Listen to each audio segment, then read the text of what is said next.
कौन देता है देने को मुँह चाहिए, देने वाला है सच्चा हमारा नबी। फरदीन तेरी तौसीफ़ व सना करता है मेरे मौला, मेरा हर सांस तेरा शुक्र अदा करता है।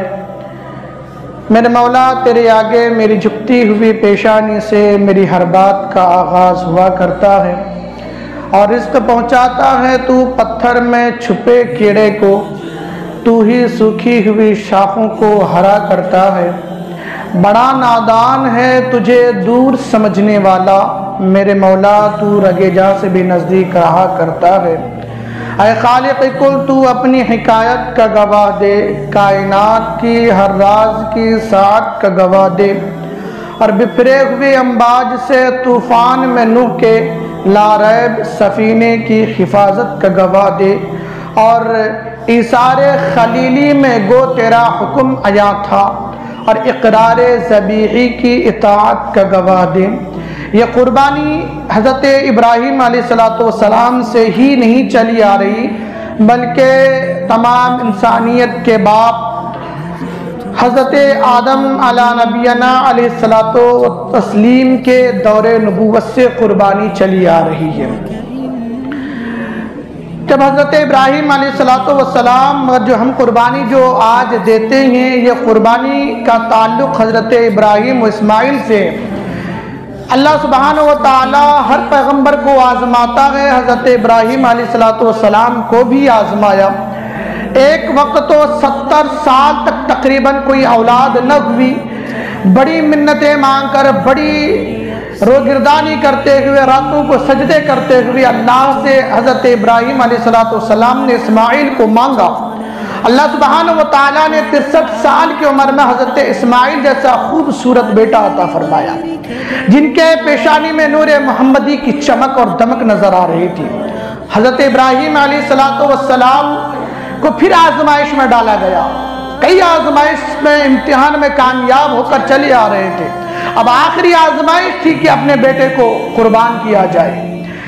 हज़रत सारा रज़ी अल्लाह ताला अन्हा, हज़रत हाजरा रज़ी अल्लाह ताला अन्हा और हज़रत इब्राहीम अलैहिस्सलाम तीनों साथ में ज़िंदगी गुजर बसर कर रहे हैं। जब फ़र्ते मुसर्रत में हज़रत इस्माइल को हज़रत इब्राहीम ने उठाकर चूमा तो हज़रत सारा के दिल पर थोड़ा बोझ आया। हज़रत सारा कहने लगी कि अपने बेटे हज़रत इस्माइल और हज़रत हाजरा को किसी मैदान में छोड़ आओ। अल्लाह का हुक्म हुआ कि इब्राहीम अपने बेटे को लो, अपनी बीवी को लो और चलो गैर ज़ी ज़रा मैदान की तरफ, जहाँ पर आज मक्का वाक़ई है।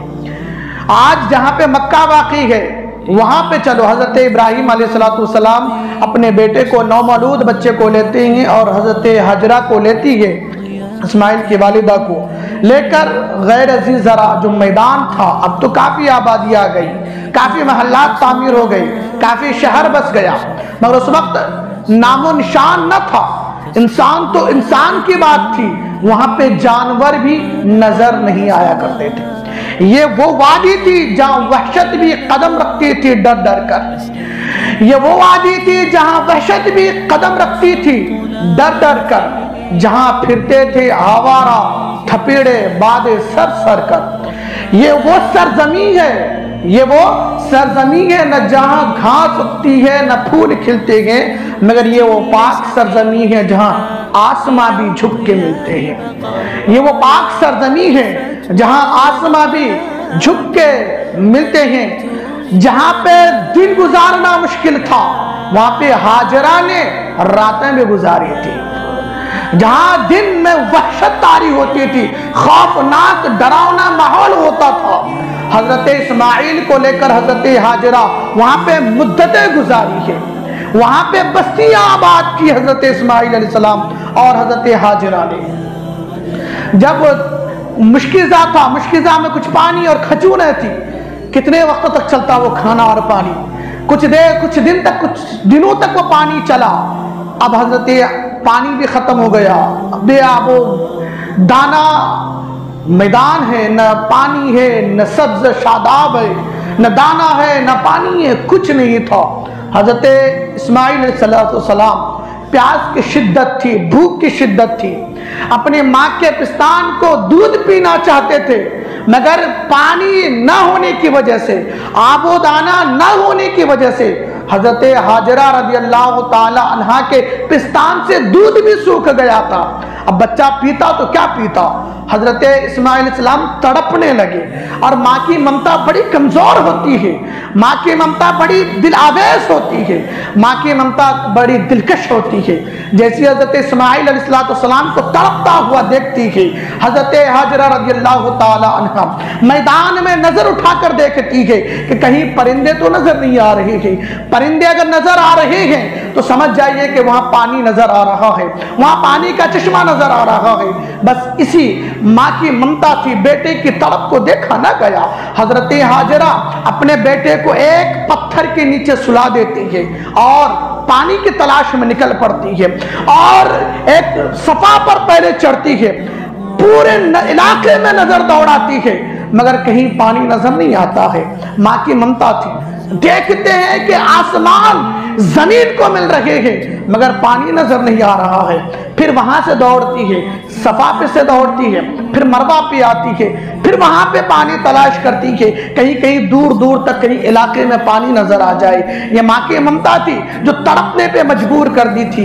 ये माँ की ममता थी जो बच्चे की मोहब्बत, औलाद की मोहब्बत ने माँ को दौड़ने पर मजबूर कर दिया था, मौने पर मजबूर कर दिया था। मुसलमानों जरा गौर कीजिए कि एक माँ अपने बच्चे की तड़प को ना देख सकी, वह रब्बे कायनात अपने बंदे को तड़पता कैसा देख सकता है। अल्लाह सुब्हानहू व तआला की वो प्यारी बंदी हजरत हाजरा रज़ी अल्लाह तआला अन्हा अपने बेटे के खातिर, प्यास के खातिर, शिद्दत भूख के खातिर दौड़ने लगी। 7 चक्कर हो गए, कभी सफा पे जाती, कभी मरवा पे आती, कभी सफा पे जाती। जब सफा पे चढ़ती तो बेटे का मुंह चेहरा नजर नहीं आता, फौरन दौड़ते हुए आती कि कहीं मेरा बेटा का चेहरा मुझसे ओझल न हो जाए। दौड़ते हुए आती और फिर मरवा पे चढ़ती, फिर वहां पे चढ़ने के बाद फिर बेटे का चेहरा नजर नहीं आता, फिर दौड़ते हुए गुजरती ताकि बेटे का चेहरा भी सामने नजर आए और पानी की तलाश भी होती रहे। मुसलमानों, एक माँ की ममता है, एक माँ की ममता है जो कितनी शिद्दत से, कितनी मोहब्बत से एक औलाद को पाल पोस कर बड़ा करती है। और यही औलाद जब बड़ा होने के बाद जब अपने माँ बाप को घर से निकाल देता है, उस वक्त खुदा की कुदरत का आलम क्या होगा, खुदा की गज़ो कहर का आलम क्या होगा। मुसलमानों, माँ की ममता थी। हजरत इस्माइल अलैहिस्सलाम की प्यास और भूख की शिद्दत माँ को दौड़ने पे मजबूर कर दी। एक माँ अपने बेटे के खातिर दौड़ रही थी। अल्लाह सुब्हानहू व तआला ने उस माँ की इस अदा को जलवगाह बना दिया, तमाम हाजियों के लिए जरूरी कर दिया, तमाम हाजियों पर वाजिब कर दिया कि एक माँ दौड़ी थी अपने बेटे के लिए, एक माँ दौड़ी थी अपने बेटे के लिए, तमाम हाजियों के लिए सफा मरवा की सही वाजिब कर दिया। इस इंसानियत के लिए कयामत तक के आने के, कयामत तक जितने भी लोग आएंगे, जितने भी हुज्जाज जाएंगे, सबके लिए जरूरी कर दिया। अब आखिरी में जब पहाड़ पे चढ़ती है, जब वहां पे चढ़कर अपने बेटे को मुलाहिजा करती है तो देखती है कि मेरा बेटा पांव जमीन में रगड़ रहा है, पांव जमीन में रगड़ रहा है। हाजरा के दिल में ख्याल आया, मेरा बेटा आखिरी वक्त में है, आखिरी लम्हात में है, शायद कहीं मेरे बेटे की जान न चली जाए। इसलिए हजरत हाजरा दौड़ते हुए आती है, कहीं मैं अपने इस ख्याल से आती है कि मैं अपने बेटे को अपने सीने से लगाऊंगी, शायद तो एक कतरा दूध का आ जाए, मेरे बेटे की हलक तर हो जाए, मेरे बेटे की जिंदगी बच जाए। जब हजरत हाजरा जब वापस आती है, मंजर मुतगय्यर पाती है, मंजर को बदला हुआ पाती है और देखती है हजरत इस्माइल ने जहां पे पांव रगड़े थे वहां पे जमजम का चश्मा फूट पड़ा है, पानी निकल पड़ा है, वहां पे परिंदे चहचहाने लगे हैं। हजरत इस्माइल अलैहिस्सलाम की बरकत थी, उनके पांव की बरकत थी। मुसलमानों, यहां पर एक बात रोक कर ये अर्ज करना चाहता हूं कि हजरत इस्माइल अलैहिस्सलाम के पांव की बरकत से जो चश्मा फूट पड़ा था उसे आबे ज़मज़म कहते हैं। और उस पानी का प्रोटोकॉल ये है, उस पानी की अजमत ये है, उस पानी की रिफात ये है कि बंदा जब भी पिए उस पानी की अजमत के लिए, उस पानी के इस्तेमाल के लिए खड़े होकर पानी पिया जाए। उस पानी की अजमत को अल्लाह ने इतना बढ़ा दिया, इतना वकार दे दिया पानी को। क्यों? इसलिए कि हजरत इस्माइल के कदम लगे थे। जब हजरत इस्माइल के कदम जिस पानी में लग जाए तो उसका प्रोटोकॉल ये हो जाए कि खड़े होकर उस पानी को पिया जाए। तो फिर जिस नबी करीम सल्लल्लाहु अलैहि वसल्लम को रोजे के साथ जिस्म टच हो रहा है और वहां जाकर मुसलमान खड़े होकर सलाम पढ़े, तो आज शिर्क और बिदअत के फतवे कैसे लग जाते हैं। मुसलमानों जरा यहाँ पे तो गौर कीजिए ना कि जिस इब्राहिम, जिस इस्माइल के कदम की बरकत से अल्लाह ने पानी के प्रोटोकॉल को इतनी अजमत बख्शी कि उनके इस्तिकबाल में खड़े हो जाए, तो जिनके सदक़े में अल्लाह ने इस्माइल को नबूवत दी थी और उनके बरकत से इस पानी को बरकत मिली है, तो फिर उस नबी, उस इमामुल अंबिया, उस सैयदुल अंबिया, उस आमिना के लाल के लिए खड़े होकर सलाम क्यों ना पढ़ा जाए। ये मुसलमानों, हजरत इस्माइल अलैहिस्सलातु वस्सलाम, ये एक आजमाइश थी कि वो एक आजमाइश में डाला गया था हजरत इब्राहिम अलैहिस्सलातु वस्सलाम को। अब इस इम्तिहान में भी कामयाब हो गए। अब 13 साल के बाद रिवायतों में आया है कि बार बार जाते रहे, साल साल को जाते रहे। हजरत इब्राहिम अलैहिस्सलाम जब छोड़कर आए थे कोई पानी नहीं था, जब छोड़कर आए थे कोई दाना नहीं था, जब छोड़कर आए थे कोई बस्ती नहीं था, जब छोड़कर आए थे कोई करिया नहीं था, जब छोड़कर आए थे कोई रास्ता नहीं था। जब हजरत इब्राहिम अलैहिस्सलाम जब दोबारा मिलने के लिए जाते हैं तो रास्ता देखते हैं और वहां के हालात देखते हैं, मंजर तब्दील हुआ है, लोग बसे हुए हैं, एक बस्ती बस चुकी है, एक करिया बस चुका है, लोग पानी, वहां पे पानी का चश्मा फूट पड़ा है। हजरत इब्राहिम अलैहिस्सलाम जब अपने बेटे से मिलने के लिए जाने लगे, हजरत इब्राहिम अलैहिस्सलाम को ख्वाब आता है। ख्वाब क्या आता है कि हजरत इब्राहिम अलैहिस्सलाम से एक रहमानी ख्वाब आया और उसमें हुक्म यह हुआ कि ऐ इब्राहिम, जो तुमसे जान से ज्यादा अजीज हो उसकी कुर्बानी मेरी राह में अता फरमाओ। मैंने पहले अर्ज किया कि यह कुर्बानी हजरत इब्राहिम से नहीं, यह हजरत आदम अलैहिस्सलाम के दौर से कुर्बानी चली आती है। हजरत अब यहाँ पे इस बात को रोककर मैं आपको वो बात बता दूं ताकि आपको समझ में आए। हजरत आदम अलैहिस्सलाम को जब अल्लाह ने बनाया, तख्लीक की, रूह डाली, नूर मोहम्मदी अंदर डाली गई, रूह नमूदार हुआ, इंसानी पुतला एक जानदार में तब्दील हो गया। शैतान तो तमाम फरिश्तों को कहा कि इन्हें सजदा किया जाए, तमाम फरिश्ते सजदे में गिर गए सिवाय एक इब्लीस के, अकड़ गया, सिवाय एक इब्लीस के अकड़ गया। कहा अना खैरुम मिन्हु, मैं उनसे बेहतर हूँ, मैं आदम से बेहतर हूँ। अल्लाह ने उसे मरदूद दे दिया, मरदूद करार दे दिया, लानत का तौक उनके गले में डाल दिया। हजरत आदम अलैहिस्सलाम को सजदा न करने की वजह से लानत का तौक शैतान के गले में डाल दिया। और वो इतना बड़ा आबिद था, इतना बड़ा जाहिद था, इतना बड़ा इबादत गुजार था, इमामुल मलाइका कहा जाता है उसे सैयदुल मलाइका कहा जाता है, उसे उस्तादुल मलाइका कहा जाता है। और उलमा फरमाते हैं कि इतने सजदे किए शैतान ने, इतने सजदे किए इज़ाज़ील ने कि अगर उसके सजदों को पूरी रोए जमीन में बिछा दी जाए तो एक जर्रा बराबर की जगह भी खाली ना हो, इतने सजदे किए। मगर अल्लाह ने उसे बारगाह से हटा दिया। वजह क्या थी? कि आदम को न सजदा करना। जब बारगाह से हटा दिया तो जाते जाते हजरत आदम अलैहिस्सलाम को घूर घूर कर देखने लगा। अल्लाह सुब्हानहू व तआला ने फरमाया, इज़ाज़ील, ये तेरा मेरे खलीफा को घूर घूर कर देखने की बात क्या, मतलब क्या है? हजरत आदम अलैहिस्सलाम को जब सजदा न किया, जब वो जाने लगा तो शैतान पलट कर अल्लाह से कहता है, या अल्लाह, मैं ये चाहता हूं कि मेरी उम्र को दराज कर दिया जाए, मेरी उम्र को लंबी कर दिया जाए। तो अल्लाह ने फरमाया, तूने मेरी इतने सालों तक इबादत की है, तू इसका सिला ये है कि तुझे मैं उम्र दराज देता हूं, जब तक क़यामत नहीं आएगी तू हयात में रहेगा। और उसी वक्त वो वादा किया कि तूने मुझे लंबी उम्र दी, अब मैं तेरे बंदे को भटकाता रहूंगा। अल्लाह ने फरमाया, तू भटकाएगा, बंदे भटक जाएंगे, मगर वो भटके हुए बंदे जब वापस आएंगे मैं रहमान हूं, उसे माफ करने वाला हूं। अल्लाह सुब्हानहू व तआला ने उस वक्त शैतान से ये फरमा दिया। अब ये मामला हो गया। अब हजरत आदम अलैहिस्सलाम जन्नत में रहने लगे। अब ये पूरा वाक़या आप समझ आपको उलमा से सुने हैं कि हजरत हव्वा की पैदाइश किस तरह से हुई और फिर वहाँ पे हज़रत आदम अलैहिस्सलाम ने गंदम किस तरह से खाया, बहरहाल वो दुनिया में तशरीफ़ ले आई। तो मामला यह था कि जब हज़रत आदम अलैहिस्सलाम और हज़रत हव्वा रज़ियल्लाहु ताला अन्हा के जब निकाह हुआ तो उस वक्त मामला बच्चे होने के मामलात ये थे कि एक वक्त में 2 बच्चे होते थे, एक लड़का एक लड़की होती थी। अब उन दोनों की शादियां कैसे होती थी कि एक पीरियड में जो एक लड़का होता था एक लड़की होती थी। अब जब दूसरे 24 घंटे के बाद जब दूसरा एक ये होता था उसमें 2 बच्चे होते थे, एक लड़का एक लड़की। अब इन दोनों के रिश्ते कैसे होते थे, इसमें जो लड़का पैदा हुआ वो बाद वाली जो बच्चे पैदा होते थे उसकी लड़की वो लड़की से इन दोनों का निकाह करते थे। अब जो पहले लड़की पैदा हुई बाद में जो लड़का पैदा हुआ इन दोनों का निकाह करते थे। शरीयत आदम अलैहिस्सलाम में ये जायज था, कुछ दिनों के लिए जायज था। अब वह मामला क्या, एक हजरत आदम अलैहिस्सलाम के औलादों में एक हाबिल और एक काबिल नाम के 2 औलाद थे।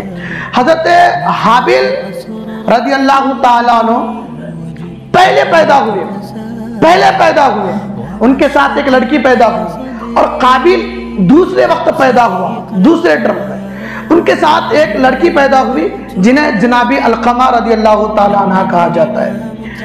वो पैदा हुई बड़ी हसीन और जमील, बड़ी खूबसूरत थी। अब काबिल का दिल मचल जाता है, वो शरीयत को तब्दील करने की कोशिश करता है। वो बाप हजरत आदम अलैहिस्सलाम कहता है कि मैं पहली वाली लड़की से नहीं करूंगा, जो मेरे साथ पैदा हुई है मैं उससे शादी करूंगा। तो उस वक्त मामला तूल पकड़ लिया तो हजरत आदम अलैहिस्सलाम ने दोनों से कहा, हजरत हाबिल से और काबिल से कहा कि तुम दोनों कुर्बानी पेश करो। कुर्बानी का सिलसिला यहां से शुरू हुआ है, कुर्बानी पेश करो, कुर्बानी दिया जाए।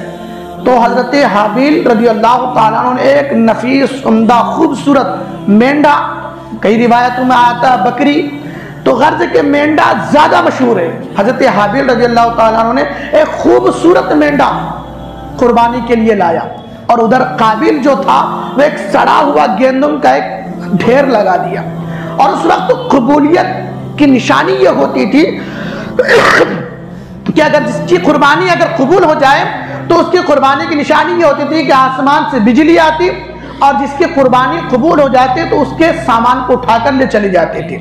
तो हजरत हाबिल रज़ियल्लाहु ताला ने जो नफीस उम्दा मेंढा लाया था, अल्लाह ने उनकी कुर्बानी को कबूल फरमाया, और वो मेंढा एक बिजली की शक्ल में आई आसमान से कोई चीज, और उस मेंढे को उठाकर जन्नत में लेकर गई। ये पहली कुर्बानी है, और नफीस उम्दा इसीलिए उलमा फरमाते हैं, और कुर्बानी के जानवर इसीलिए नफीस और उम्दा देने चाहिए। अल्लाह तो शरीयत तो यही कहती है कि आप अच्छा से अच्छा कुर्बानी दें, अच्छे से अच्छे कुर्बानी के जानवर लाए। शरीयत ने मसाइल रखे कि कान कटा हो, इतना आयत और इतना ये चीजें, ये मसाइल हैं, मगर आपका काम है कि शरीयत बिल्कुल साफ और शफाफ रखे। अब आपको यह नहीं होना चाहिए कि मसला पूछने की जरूरत हो कि कान कटा हुआ चल जाएगा, कितना सींग तोड़ा हो तो वो चल जाएगा। भाई जब लेते वक्त अल्लाह की बारगाह में पूछते हो कितना देना है, नहीं पूछते ना।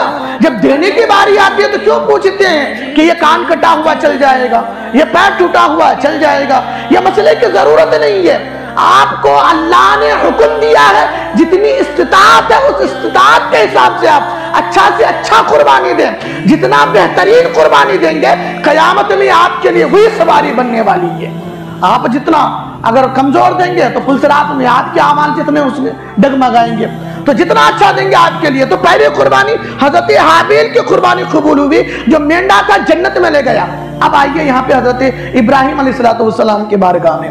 हजरत इब्राहिम अलैहिस्सलाम जब अपने बेटे को कहा कि बेटा मुझे ख्वाब आया है कि मैं तुम्हें ज़बह कर रहा हूँ। अब देखिए मशवरा भी देखिए, बाप बेटे की गुफ्तगू भी देखिए। मैदान मिना में जाकर मैदान में जाकर एक बाप गुफ्तगू कर रहे हैं, बेटे से मुशाविरत कर रहे हैं। अल्लाह का हुक्म था वैसे ही कर देते, बेटे से पूछने की ज़रूरत क्या थी। हज़रत इब्राहिम अलैहिस्सलाम ने बेटे से पूछा कि बेटा मैं तुझे ज़बह कर रहा हूँ, ख्वाब देखा है मैंने, तेरी क्या राय है। वो प्यारे बेटे, तरबियत जैसी होती है बेटों की ना, आप औलाद की तरबियत जैसे करेंगे आपके बेटे वैसे ही आपके सामने पेश आएंगे। हज़रत इब्राहिम ने बेटे की तरबियत अलग ही अंदाज में की थी। तो बेटे ने तो हज़रत इब्राहीम अलैहिस्सलाम ने फरमाया, या बुनैया, अल्लाह के प्यारे पैगंबर ने इरशाद फरमाया, ऐ मेरे बेटे, मैं ख्वाब देख रहा हूँ कि तुझे अपने हाथों से ज़बह कर रहा हूँ। तो हज़रत इस्माइल अलैहिस्सलाम ने जवाब दिया, या अबती फ़अल मा तुअमर, ऐ मेरे बाप, आपको जो हुक्म हुआ है वो कीजिए, बेशक मुझे आप साबिर पाएंगे।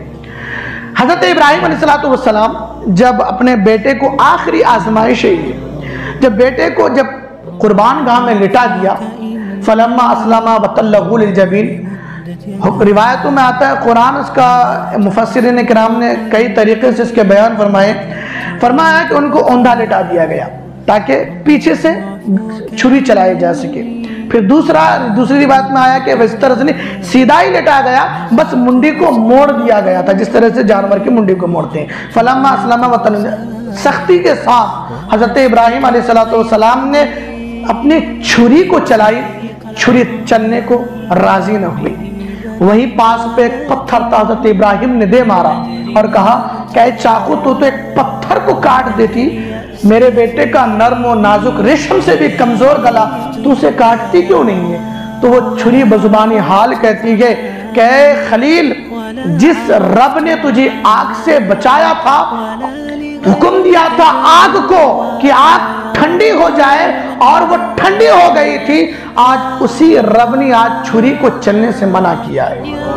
अल्लाह के हबीब प्यारे पैगंबर हज़रत इब्राहीम अलैहिस्सलाम कुर्बान फिर एक मरतबा छुरी चला दी है। अब हज़रत इब्राहीम अलैहिस्सलाम चाहते तो रुक जाते, क्योंकि होता ना कि मुझे हुक्म था ज़बह करने का, मैंने ज़बह कर दी, अब ज़बह नहीं हुआ तो इसमें मेरी क्या गलती है? इब्राहीम अलैहिस्सलाम रुक जाते, मगर अल्लाह की हुक्म की तामील देखिए, जब पहली बार गला न कटा ना, दूसरी बार जज्बात में आ गए, जज्बात में आकर फिर जोर से बेटे के गर्दन पर छुरी चलाते हैं, गर्दन अलग हो जाती है, ज़बह हो जाता है, खून बहने लगता है। हज़रत इब्राहीम अलैहिस्सलाम खुश हो जाते हैं, अल्लाह ने मेरी कुर्बानी कबूल फरमा ली। खड़े होकर देखते हैं इब्राहीम, देखते हैं कि इस्माइल अलैहिस्सलाम दूसरी जगह खड़े होकर मुस्कुरा रहे हैं, और सामने जो पड़ा है वो एक दुम्बा है, और ये वही दुम्बा है जो हज़रत हाबिल की कुर्बानी को कबूल करके अल्लाह ने जन्नत में रखा था। वही जन्नत से उठाकर बुलबुले बाग सिदरतुल मुंतहा के मकी हज़रत जिब्राइल अलैहिस्सलाम फौरन हज़रत इस्माइल की जगह पर लिटा दिए।